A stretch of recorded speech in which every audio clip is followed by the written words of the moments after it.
મજામાં બધા? કેમ ચાલે? કામ બરાબર ચાલે છે? નગર કોણ ચાલે છે?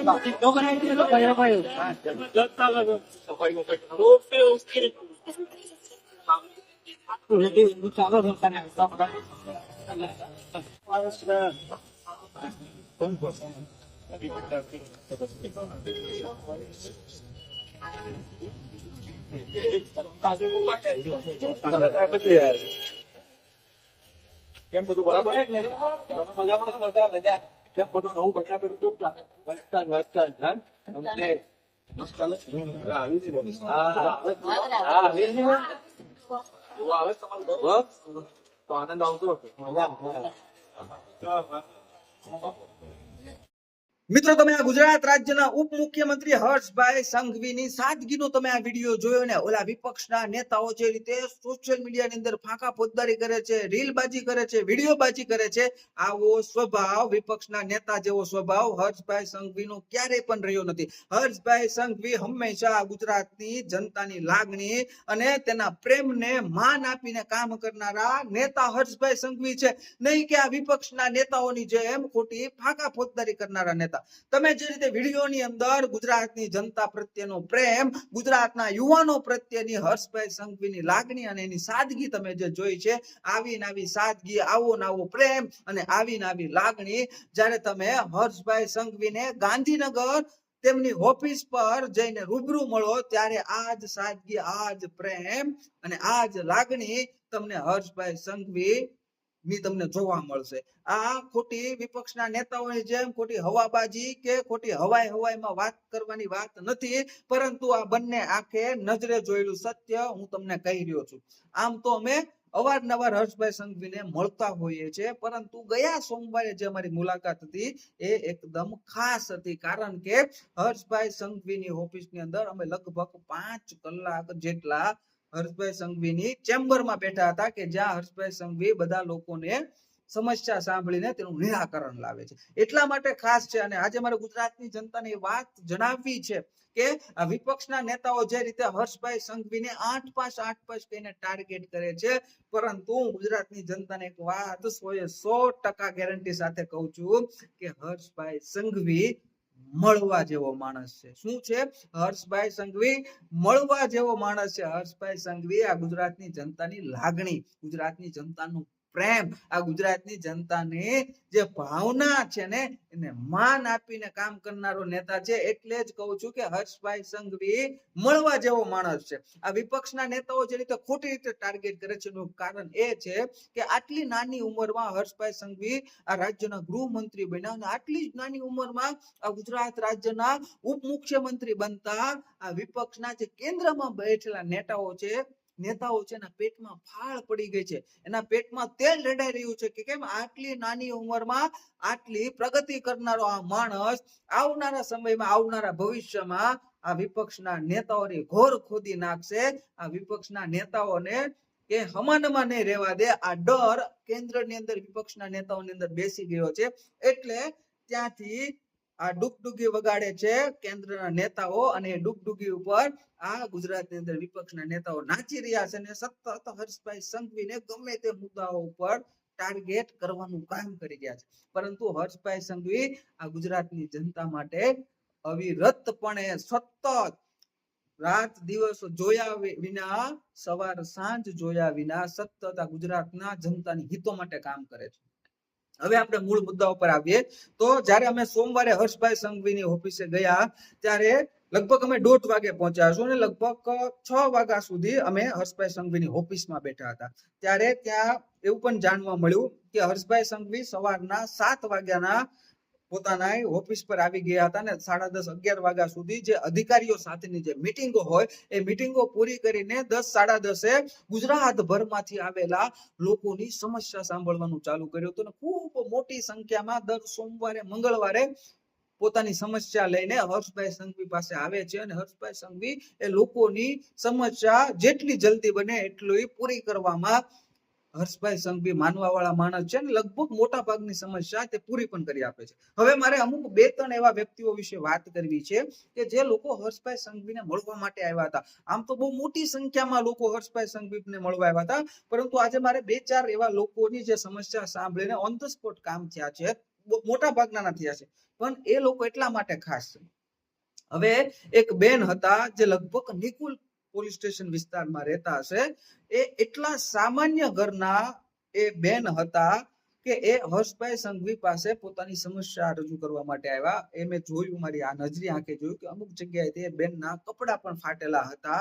આટલી સામાન્ય પરિસ્થિતિમાં જીવવા વાળા બેન સીધા ગુજરાત રાજ્યના ઉપમુખ્યમંત્રીની ઓફિસમાં પોતાની સમસ્યા રજૂ કરી શકે, તો તમે આ હર્ષભાઈ સંઘવીનો સ્વભાવ, આ હર્ષભાઈ સંઘવીની ગુજરાત પ્રત્યેના લોકો માટેની જે લાગણી છે એ તમે આ વાત ઉપરથી તમે સમજી જાઓ. એટલે કહું છું, હર્ષભાઈ સંઘવી મળવા જેવો માણસ છે. આ વિપક્ષના નેતાઓ એટલે ટાર્ગેટ કરે છે કે આ ગુજરાતની જનતાના લોકોના દિલમાં આટલી નાની ઉંમરમાં આ માણસ કેમ છે. આના જ કારણે, કારણ કે અત્યારથી ગુજરાતની જનતાના દિલમાં છે, તો આવનારા સમયમાં કેન્દ્રના વિપક્ષના નેતાઓને આ માણસ નડવાનું છે, એટલે ટાર્ગેટ કરે છે. હવે એ બેનને કઈક એમના વિસ્તારની અંદર એવી સમસ્યા હતી કે અમુક લોકો કોઈ હેરાન કરતા હતા, એટલે બેન સીધા ઓન ધ સ્પોટ હર્ષભાઈ સંઘવીની ઓફિસમાં રજૂઆત કરવા માટે પહોંચી ગયા છે. અને હર્ષભાઈ સંઘવીએ બેનને સાંભળીને તાત્કાલિકના ધોરણે એ એમના વિસ્તારના પીઆઈ ને, મારા ખ્યાલ મુજબ 100% હું શ્યોર છું કે નિકોલ, પરંતુ અમદાવાદનો કોઈ વિસ્તાર બીજો હોઈ શકે, પણ નિકોલ છે લગભગ, હું 100% ખાતરી સાથે કહું છું. એ પોલીસ સ્ટેશનના પીઆઈ ને હર્ષભાઈ સંઘવીએ ડાયરેક્ટ ફોન કરીને કીધું, આ બેન મારી પાસે સમસ્યા લઈને આવ્યા છે અને આમની સમસ્યાનું નિરાકરણ આવી જવું જોઈએ. બીજી મોટી મહત્વની વાત તો એ છે કે બેનને ગાંધીનગર સચિવાલયથી નિકોલ પોલીસ સ્ટેશન સુધી હર્ષભાઈ સંઘવીએ એમના માણસને કીધું, એમના સ્ટાફને, કે આ બેનને રિક્ષા કરી દો અને રિક્ષાવાળાને કહી દેજો કે નિકોલ પોલીસ સ્ટેશનના પગથિયા બેનને ઉતારીને આવે. આ છે હર્ષભાઈ સંઘવીનો સ્વભાવ. હવે બીજા એક ભાઈ હતા કે જે એમના બોલી ઉપરથી મને ઉત્તર પ્રદેશ કે બિહારના લાગ્યા, પરંતુ વર્ષોથી એ ગુજરાતની અમદાવાદના સ્થાયી થયા છે. એમને એમના મકાન ઉપર કંઈક લોન લીધી હશે ને એમના લોનના હપ્તા ના ભરી શકતા એમનું મકાન એ લોન લેનારી કંપની કે બેંકે સીલ કરી દીધું છે, પરંતુ એમનો સામાન અંદર રહી ગયો હતો. હવે સ્વાભાવિક છે કે આવી સમસ્યાઓ, એમાં ઘણા એવા નિયમો છે, છતાં પણ હર્ષભાઈ સંઘવીએ એ વિસ્તારના ડેપ્યુટી કમિશનર ડીસીપી ને ફોન કરીને એવું કીધું કે આમની જેટલી બને એટલી મદદ તમારે કરવાની છે, કે એમનો સામાન જેટલો પાછો આવી શકે એટલો સામાન પાછો અપાવો, અને આમને રોજગારીની જે પણ કઈ તકો મળે, આમનું ઘર ચાલી શકે એટલું તમે એને કામ પણ અપાવી દો, અને એમની જે આ સમસ્યા છે એમાં જેટલું બને એટલી આ સમસ્યાને નિરાકરણ લાવવાનો તમારે પ્રયત્ન કરવાનો છે. આ છે હર્ષભાઈ સંઘવી. એટલે કહું છું, હર્ષભાઈ સંઘવી મળવા જેવો માણસ છે. હવે પછી આ વિપક્ષ, આવા તો ઘણા લોકો સમસ્યા માટે આવ્યા હતા. 2 ઉદાહરણ તમે મને એટલા માટે આપ્યા કે આ લોકોના દિલમાં કઈ રીતે હર્ષભાઈ સંઘવી વસે છે એના માટે ઉદાહરણ આપ્યા. હવે બીજા ઉદાહરણ તમને એ આપું છું કે આ વિપક્ષના નેતાઓ જે રીતે સોશિયલ મીડિયાની અંદર દારૂ, ડ્રગ્સ, ખનન, આ ફલાણું કરીને ખાલી સોશિયલ મીડિયામાં લેટરની રમતો રમે છે, અને હર્ષભાઈ સંઘવીને મળીને રૂબરૂ રજૂઆત તો કરતા નથી. ત્યાં ઈગો નડે છે. પરંતુ મેં એવા પણ દાખલા હર્ષભાઈ સંઘવીની ઓફિસમાં જોયા કે એક ગામનો સામાન્ય વ્યક્તિ, એને ખબર પડી કે મારા ગામની અંદર આવી રીતે ખોટું ગેરકાયદેસર પ્રવૃત્તિઓ ચાલી રહી છે, એ સીધો દેખાવે સામાન્ય લાગતો વ્યક્તિ હર્ષભાઈ સંઘવીની ઓફિસમાં આવીને એ પોતાની સમસ્યા કહે છે કે સાહેબ, મારા ગામની અંદર, ગામના આજુબાજુના આ વિસ્તારની અંદર આવી ગેરકાયદેસર પ્રવૃત્તિ થઈ રહી છે. અને હર્ષભાઈ સંઘવી એ જ જિલ્લાના એસપી ને સીધો ફોન કરીને કહે છે કે તમને આ ભાઈ મળવા માટે આવશે, એની હરેક સમસ્યા તમારે આ સાંભળવાની છે, અને જેટલા પણ ગેરકાયદેસર પ્રવૃત્તિ કરે છે એ લોકોને તમારે જડબે સલાક બંધ કરી દેવાની છે. આવો ફોન એસપી ને હર્ષભાઈ સંઘવી ડાયરેક્ટ કરે છે. મેં મારી નજરે આંખે જોયેલું છે. બહુ બધા લોકો હતા, એને પણ જોયેલું છે કે આવા સામાન્ય લોકો પણ એને ચિંતા છે કે જેમને કે આ ગેરકાયદેસર પ્રવૃત્તિ છે, આનાથી નુકસાન થઈ રહ્યું છે, સામાન્ય લોકો પણ હર્ષભાઈ સંઘવીની ઓફિસમાં જઈને સમસ્યા રજૂ કરે છે અને કામ થઈ રહ્યા છે. અને આ વિપક્ષના નેતાઓ સોશિયલ મીડિયાની અંદર એવી ફાંકા પોતદારી કરે છે કે આમ નથી કરતા અને તેમ નથી કરતા. એટલે આ રૂબરૂ મળવા તો જાઓ, સમસ્યા તો કયો. જો એક સામાન્ય માણસની સમસ્યા હલ થતી હોય તો તમને તો આ જનતાએ ચૂંટીને ધારાસભ્ય તરીકે વિપક્ષના નેતાઓ મોકલ્યા છે, તમે નહીં જાઓ પણ તમને તમારો ઈગો નડે છે.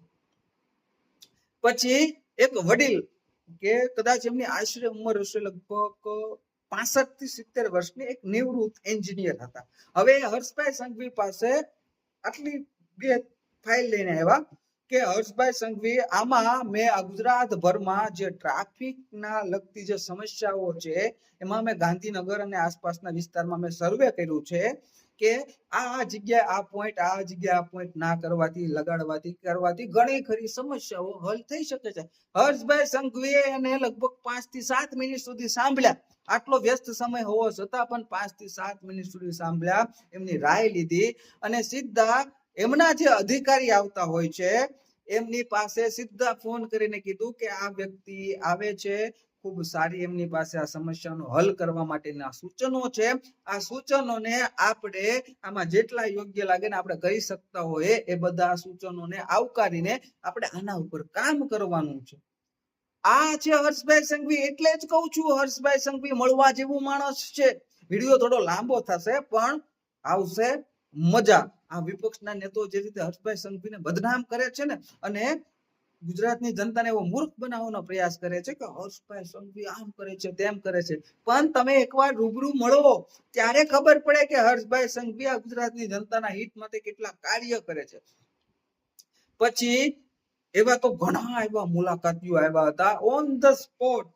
માની લો કે બનાસકાંઠા વિસ્તારમાંથી આવ્યા, બનાસકાંઠા પોલીસની કોઈ કામગીરી વિશે એમને કઈ તકલીફ હોય કે એમનાથી પોલીસે કોઈ કામગીરી ના કરી હોય, સીધા એસપી સાહેબને ફોન કરે હર્ષભાઈ સંઘવી કે આ આવે છે, આમને હું મોકલું છું અને તમે એમની સમસ્યાનું નિરાકરણ લાવો. આવો તો કેટલાય બધા લોકોને એમને એવા ફોન કરીને એમની સમસ્યાનું નિરાકરણ ઓન ધ સ્પોટ લાવવાનો પ્રયત્ન કર્યો. અને પછી બીજી વાત, ક્યારેક ઘણા એવા લોકો આવતો હશે કારણ કે સચિવાલય ખૂબ મોટું છે, એમની ઓફિસો જે અધિકારીઓનો છે એ ખૂબ મોટી છે, બહુ બધા માળો છે. તો જ્યારે કોઈ ફરિયાદી આવે છે અને માની લો કે કોઈ બીજા અધિકારીનું કામ છે જે સચિવાલયની બીજી ઓફિસમાં બેસે છે, તો હર્ષભાઈ સંઘવીની ઓફિસનો માણસ એ ફરિયાદીને પોતાની સાથે લઈને અધિકારીની ઓફિસ સુધી મૂકી આવે છે. આ હર્ષભાઈ સંઘવીનું કામ બોલે છે. આટલી એ કામની અંદર આટલી ચોકસાઈ રાખે છે કે એ માણસ ક્યાં પણ ના અટવાવો જોઈએ, એમને ઓફિસ નહીં મળે, અટવાઈ જશે એટલે ઓફિસના સ્ટાફને કે તું આ ફરિયાદી છે એમને આ અધિકારીની ચેમ્બર સુધી મૂકીને આવ. આવી રીતે એકદમ ખૂબ સારી રીતે હર્ષભાઈ સંઘવી કામ કરે છે કારણ કે એનામાં આવડત છે. અને વિપક્ષના નેતાઓ જે 8 પાસ કહીને એની મજાક ઉડાડે છે. ભાઈ ભણતર નહીં ગણતર જરૂરી છે અને વિપક્ષના નેતાઓ તમારા કરતા આ હર્ષભાઈ સંઘવીની અંદર ગણતર ભારોભાર ભર્યું છે. એટલે જ આ ગુજરાતની જનતાને આટલો પ્રેમ કરે છે ને એટલે જ આટલી નાની ઉંમરમાં ઉપમુખ્યમંત્રી સુધીના પદ સુધી હર્ષભાઈ સંઘવી પહોંચ્યા છે. પણ તમારે એને ટાર્ગેટ કરવા છે, તમારે એને એવી રીતે ફસાવવાનો પ્રયત્ન કરવો છે કે ગુજરાતની જનતા માટે કામ નથી કરતા, આમ નથી કરતા, તેમ નથી કરતા. બાકી એકવાર હર્ષભાઈ સંઘવીને મળો. આવું તો હું લગભગ 5 કલાક બેઠો, અવારનવાર અમે મળતા હોય છે ઘણી બાબતોમાં, કારણ કે હું ભારતીય જનતા પાર્ટીનું વર્ષોથી કાર્યકર છું અને હર્ષભાઈ સંઘવી અમારા ભારતીય જનતા પાર્ટીના નેતા છે એટલે કાર્યકર્તાની રૂહે હું એમને અવારનવાર મળતો હોઉં છું. પણ આ વખતે મારે એટલા માટે કહેવું પડે છે કે જે રીતે હું આટલા કલાક સુધી તેમની ઓફિસમાં બેઠો અને જે મેં દ્રશ્યો જોયા, આમ તો મને ખબર જ છે ઘણી વાર જતા હોય અડધી કલાક બેસતા હોય છે, કલાક બેસતા હોય છે, પણ આ વખતે ખૂબ વધારે સમય સુધી હું ત્યાં બેઠા અને આજે પોતાની નજરે આંખે જોયેલું સત્ય જે છે એ મેં તમને આજે ગુજરાતની જનતાએ જણાવ્યું છે. લગભગ સવારના 7 થી લઈને હજી 7:30-8 વાગ્યા સુધી હર્ષભાઈ સંઘવી ઓફિસમાં લગભગ કેટલાય લોકોની સમસ્યા સાંભળી અને આવું દર અઠવાડિયે સોમ મંગળ દર અઠવાડિયે આની આ જ રીતે હર્ષભાઈ સંઘવી લોકોની સમસ્યાઓ સાંભળતા હોય છે. પણ આ વિપક્ષના નેતાઓ ખોટી રીતે બદનામ કરવાનો પ્રયત્ન કરે છે. અને હું તમને ગેરંટી સાથે કહું છું, મારી આ વાતમાંથી એક પણ ટકો વાત ખોટી હોય તો વિપક્ષના નેતાઓને હું ચેલેન્જ આપું છું કે તમારો કોઈ એવો માણસ હોય એને તમે ગાંધીનગર સચિવાલય ખાતે એક સમસ્યા લઈને હર્ષભાઈ સંઘવીની ઓફિસમાં તમે મોકલી આપજો. અને જો તમને આ વાત ખોટી લાગતી હોય ને તો હું તમને ચેલેન્જ આપું છું, મોકલી આપજો. એટલે તમને પણ ખબર પડે આ વિપક્ષના નેતાઓ ગુજરાતની જનતાને મૂર્ખ બનાવી રહ્યા છે. આ ખોટી રીતે રીલબાજી કરીને, હીરોગીરી કરીને સોશિયલ મીડિયાની અંદર થોડાક વ્યૂઝ મળી જાય, થોડીક લાઈક મળી જાય, થોડીક પોસ્ટો શેર થઈ જાય, ફોલોવર્સ વધી જાય, એના માટે તેના વિપક્ષના નેતાઓ વારંવાર ગુજરાતની જનતાને મૂર્ખ બનાવવા માટે તેને નત નવા પેતરા કરતા હોય છે. અને બદનામ ભારતીય જનતા પાર્ટીને, ભારતીય જનતા પાર્ટીના નેતાઓને, આ ગુજરાત રાજ્યના ઉપમુખ્યમંત્રી હર્ષભાઈ સંઘવીને અવારનવાર બદનામ કરવાના પ્રયત્ન કરતા હોય છે. બાકી હું તમને ગેરંટીની સાથે કહું છું કે હર્ષભાઈ સંઘવી મળવા જેવો માણસ છે.